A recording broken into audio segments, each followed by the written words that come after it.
સુરતના ફૂલપાડા તપોધન બ્રાહ્મણ જ્ઞાતિ વર્ધક મંડળ દ્વારા એક ક્રિકેટ ટુર્નામેન્ટનું આયોજન કરવામાં આવ્યું હતું, જેમાં 11 ટીમોએ ભાગ લીધો હતો. ટુર્નામેન્ટમાં ગુજરાતની 11 ટીમોએ ભાગ લીધો હતો, તો યુવાનોએ ટુર્નામેન્ટમાં ભાગ લઈ ખૂબ જ ઉત્સાહ સાથે રમતમાં જોડાયા હતા.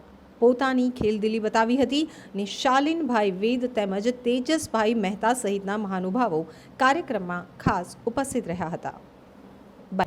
આજે સુરત ફૂલપાડા તપોધન બ્રાહ્મણ જ્ઞાતિ હિતવર્ધક મંડળના અનુક્રમે ક્રિકેટ મેચનું સુંદર આયોજન કરવામાં આવેલ છે, જેમાં દક્ષિણ ગુજરાતની કુલ 11 ટીમોએ ભાગ લીધેલ છે.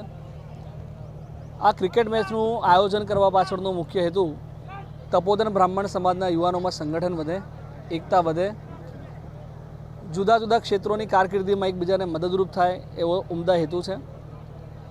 અમે ક્રિકેટ મેચ ઉપરાંત શૈક્ષણિક કાર્યક્રમો, પ્રવાસીય કાર્યક્રમોનું પણ આયોજન આગામી સમયમાં કરેલ છે. बीच मैदान में एज लगा, कोई गलती नहीं की विकेट कीपर ने.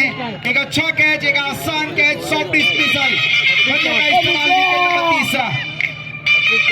तीसरा गुजर रहा है. देखा जाए तो अपने स्पेल का दूसरा ओवर काफी अच्छा है शिवांग के द्वारा.